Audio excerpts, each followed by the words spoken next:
Hello, and welcome back to another episode of Critical Reactions with your host, Bryan. We're going to finish up this week with the creator request, which is where a smaller band gets in contact with me and asks me to check out their work. And I do because I absolutely love this program. We have found some fantastical. I was going to mix fantastical and phenomenal together, and I don't even know what kind of word that was going to be. We've found some really awesome music through this program. Today we're going to be checking out a band called Against the Sun. Says, how's it going? We're a small independent hard rock metalcore band based out of Orange County, California, reaching out in hopes you can take a listen to our new track, Undone. Undone is the siren song of the slow, steady death of a long-term relationship. It captures the sorrow of losing a love that you poured years of your life into while keeping the frustrations that drove you apart front and center. Thanks to the production of Grammy Award-winning Sean Sullivan, Undone combines the tenderness and vulnerability of emo with the aggression of metalcore. All right. I'm looking forward to this, and I think it fits well with this week's theme. We are looking at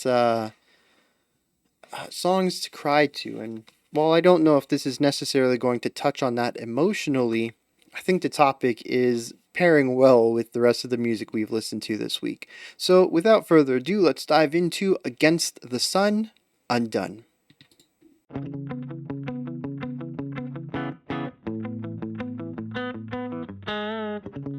Whispered sighs sow the seeds of resentment. I'll try to save this night.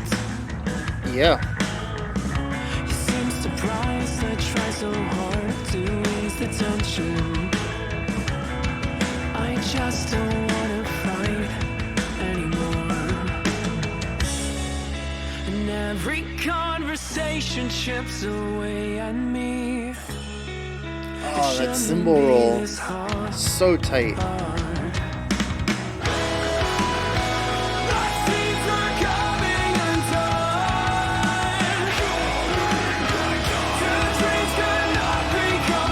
Really interesting decision with the production here, actually.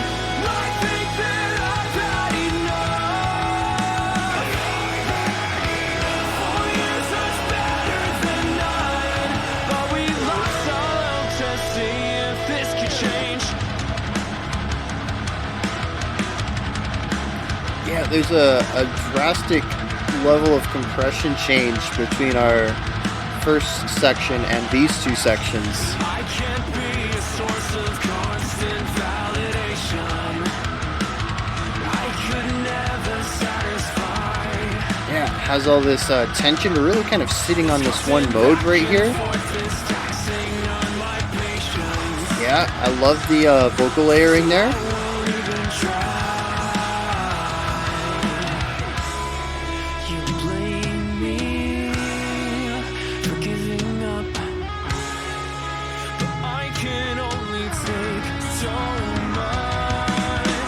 Yeah, the halftime feel with the syncopation.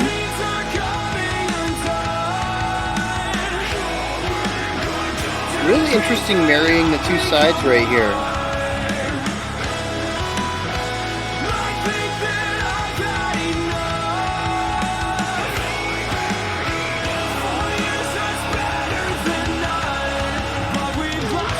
We got the call and response going on.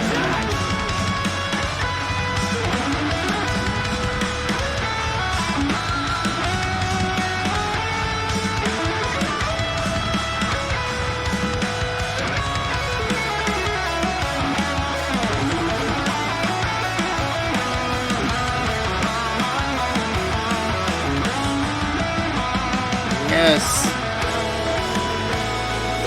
Really nice solo there that captured the duality here between the emo and the metalcore.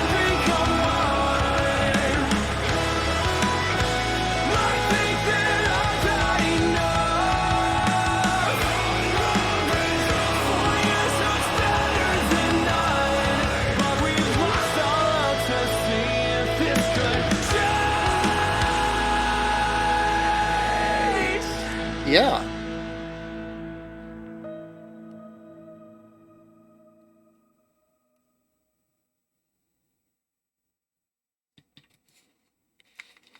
Very cool.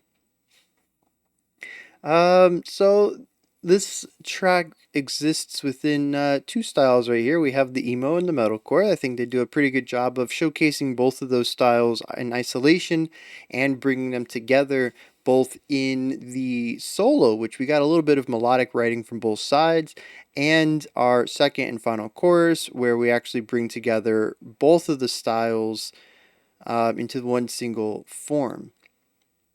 We hear that in the guitar work, we hear it in the drumming, we hear it in the vocal work. There's a lot of places where we get the duality of it. And so through that, I think this is a really good video to introduce the band to new listeners, which is definitely what a new band should be doing. I think they're new.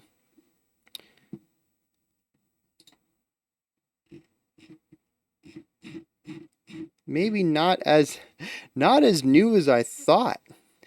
Their first video was 6 years ago. It said, "Welcome to Against the Sun YouTube channel." So it isn't like this was an old channel that got transitioned into a band channel.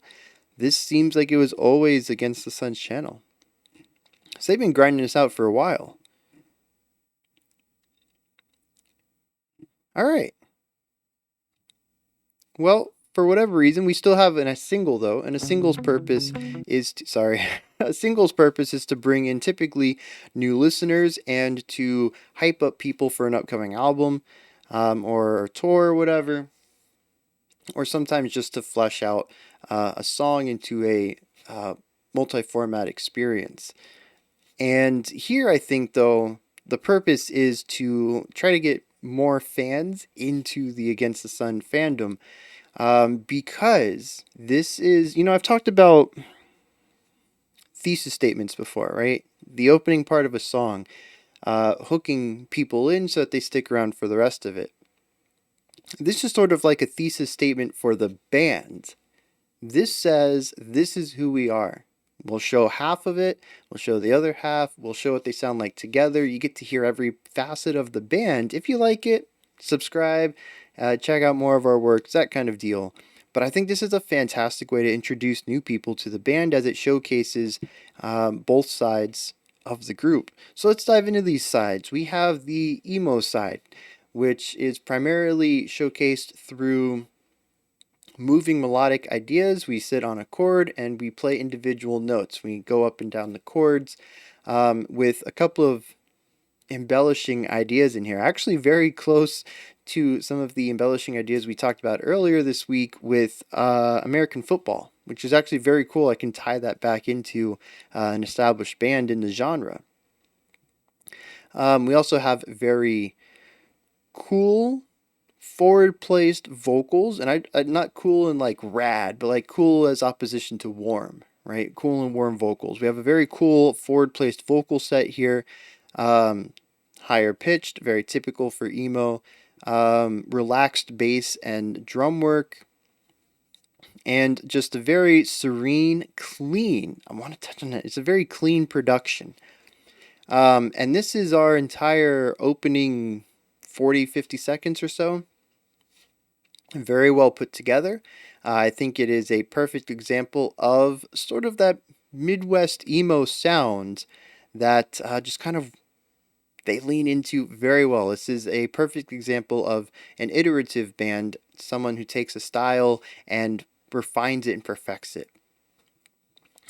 In very metalcore fashion, we shift from a quieter, sparser, softer verse into a heavier chorus. And metalcore sometimes does the opposite as well, but there's always this vast contrast in a lot of metalcore writing. And we see that here as well, where we shift to a heavier section where we have a ton of overdrive, we're pushing down towards lower tones in our guitars, and our drums shift to heavier, higher velocity playing. We also have more frequent attacks in the drums, and it all comes together to have this very meaty, punchy sound. Additionally, we have a call and response in our vocals where we're introducing some growls to the mix, or I think they might be fry screams, lower fry screams. And we get the cleans, and then the harshes, and the cleans, and then the harshes. And I think we actually end it with the both of them going on at the same time. I had mentioned I really like the layering there. Something I talk about a ton in my videos whenever we have multiple vocalists is that I love when we get different vocal styles together. All right, you get two people with that very clean, pointed front, forward placement singing style. Harmonies sound beautiful, but you're not getting any texture layering there. I really love it when you get lower vocals and higher vocals, or cleans and harsh vocals. Like, these different texture combinations sound great because you're getting the harmony in the music plus the texture layering, and it always sounds great, and it sounds fantastic here as well. And I really like how we can showcase that duality. Again, we have the more emo style vocals with the metalcore style growls. And this is the beginning of pairing the two together. Up until we have this point of doing both vocal styles together, it's always been one or the other. We're either in an emo writing or emo melodic section, or we're in the metalcore, lower end textural style of writing. And here, well, even with the vocals, it's the clean vocals and then the heavy vocals. And to hear them together, it's the beginning point. The rest of the song pushes through with this idea that we should be combining our elements. I do have a thing about the production here. I'm a little curious about it. Maybe it's just because of the contrast. There is a lot of space in our verse. Each instrument is clearly heard. It's very spacious. There is room between each of the instruments in the sound sphere. It feels like it is a large production where each instrument has its own place within it. The chorus comes in, and we shift to the distortion and the power chords, but it also feels like we have a ton of compression put on it. And everything's a lot closer to me, and there's less distance between each instrument, except the vocals. The growls and the band feel like they had this wideness to them, this width that got pulled down and pushed down for the chorus, and our vocals are still where they were. They're sitting above everything. There is a distinction there. They feel almost separate at times from the rest of the band, and to me, it's a little distracting. It might be what you guys intended, and if so, that's perfectly fine. But to me, I think we could have achieved the same heaviness and weight and lower end feel without all that compression on the band, and still allowed it to feel open and clear while still achieving that grittiness. You might even be able to get a bit of that wall of sound idea that you're going for there in the chorus as well, with the clearer production, and it wouldn't feel as sharply contrasted. And maybe the contrast is a key element, but also when we get to our second and final chorus and we have the clean electric guitar on top of it, it also feels displaced from the band. It feels wholly separated. And I think a lot of that is just whatever compression is being utilized on everything except these clean instruments and the clean vocals. And it creates this separation that is, at least to me, distracting. I think it is the only negative I have to say about the song, though, so we'll leave it at that and continue on with this breakdown. We move into our second verse, which is more metalcore stuff. We've actually shifted to a driving guitar riff, and a lot of energy, forward momentum, a lot more attacks from everybody, and we pair that with our clean vocals again. It's a really nice point of marrying our two sides, and I think it's a beautiful transition out of that layered vocal harmony that we had.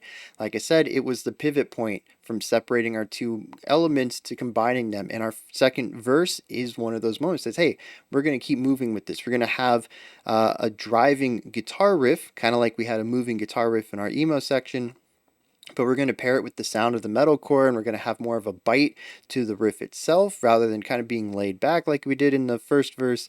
And it's just this nice marriage of the ideas of the first verse with the sounds of our chorus, bringing them together with the clean vocals on top of it, all of this driving forward into our second chorus, which we bring back those power chords that sit underneath everything, but we pair them not only with our vocals that sit on top like they did with the call and response, but also with our clean vocal line, the riff that we had from verse 1. It is a gorgeous tying of everything together. We now have a moment where we have a melodic line from the emo side and the sounds of the metalcore side, while also tying it back to the intro because we're utilizing the exact same um, melody. And this is what I talk about all the time about working smarter, not harder. They could have easily written a new melody line for the clean guitar at this moment, but instead they reutilized something they had already written, placed it in within a new context, and allowed it to have a different feel, while also connecting this chorus to our intro. It makes the entire song feel cohesive, applies connective tissues between the disparate aspects of the track, and also allows this section to have both sides of the coin. We have the heavy and gritty, we have the clean and bright and flowery, and it just works so well at doing all of this. It is a perfect chorus, as far as I'm concerned, at marrying these two ideas by utilizing concepts we've already included and just tying everything together. This was a big point in the track where I internally was thinking, these guys get it. They know what they're doing.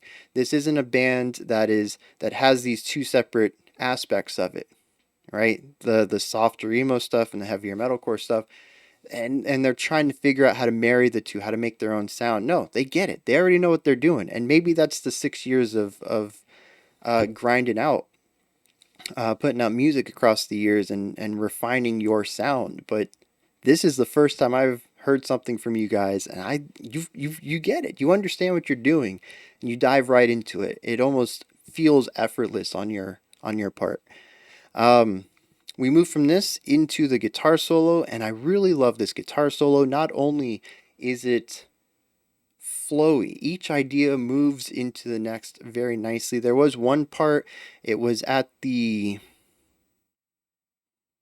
I think it was between going from bars 4 to 5.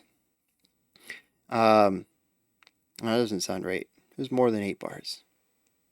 Yeah, it's a 16 bar guitar solo. So we were moving between bars 8 and 9. So our first half into our second half. Um, and there's a little bit of a roughness in that. It's almost like you had a really nice 8 bar phrase you were working with and another really nice 8 bar phrase, and they were closely linked there. It's not like it was just an abrupt stop into a new idea, but it was not as smooth of a transition as everything else that you had done up to that point, and also everything else you did after it.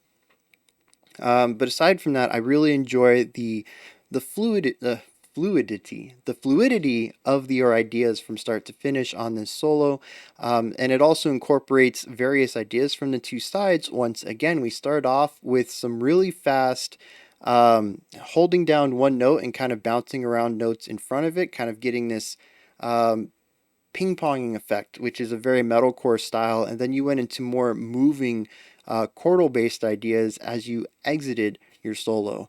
And just this transition from like metalcore staples in solos into more emo staples for solo writing, and hearing that transition in the middle, it was just so good. Like I said, you guys understand exactly what you're doing here, and you just nailed it. Let me go back into our final chorus, and I don't remember if everything was layered, because I think you guys ditched the call and response thing for a moment, and you went for layers on everything, with the harshes and the cleans. Really nice way to change up the final chorus. Something I talk about a lot on this channel is if you're going to make me listen to the same section 3 or 4 or 5 times, in this case just 3, you got to do something new. And you guys continuously did that. The first time was just the metalcore, the second time had the guitar line in it, and the third time had layered vocals rather than a call and response. There's always an evolution to the idea. I am fully on board with that. Yeah, and then you finish it out with this really nice layered vocal, and it has the harsh cutting out just like a beat and a half before the cleans do, and I think that's just a really nice way to showcase the duality of the band once again.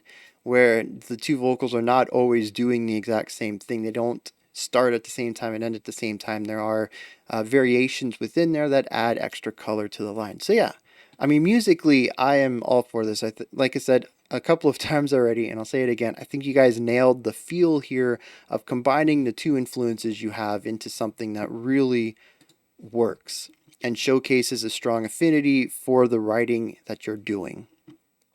Let's dive into some lyrics.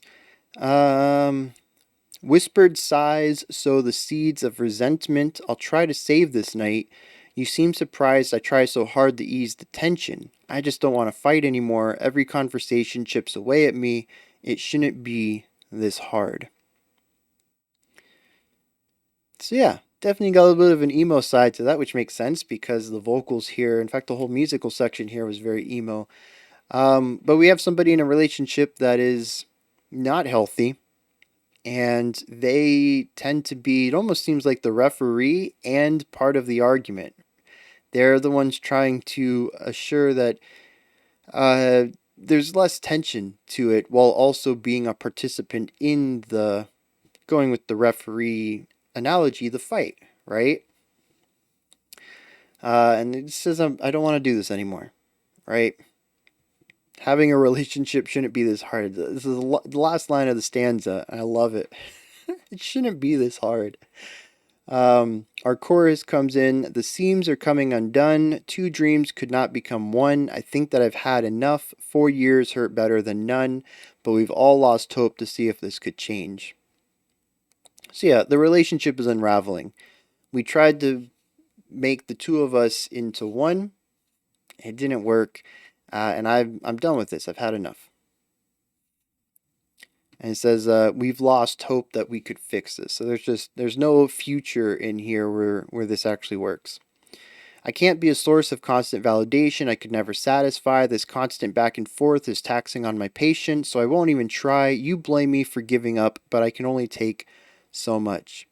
So yeah, I mean, this is where the narrator kind of puts everything out there and says that I've had so much weight on my shoulders to make this work. I don't see you actively trying to make this work.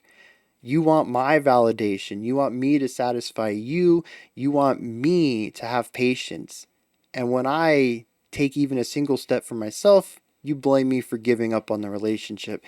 It says I can only take so much, right? So there's a little bit of pushback here where it almost sounds like they were a bit of a bit of a doormat. Makes it sound bad, but yeah, they were definitely ones that were being mistreated in this relationship. I mean, we can even see that in the opening stanza where it almost seems like it is just a typical argument. We have two sides to it, but the narrator even says, I tried to ease the tension. They were the one trying to de-escalate while also being a participant in this argument. They're definitely trying to keep the peace, which is what the second verse is saying. For years, I've tried to keep the peace. All that weight has been on me to make sure that the cracks get sealed over and the rips get sewed back together. I'm the one who has done all of that. This thing's been trying to fall apart for 4 years, according to the chorus.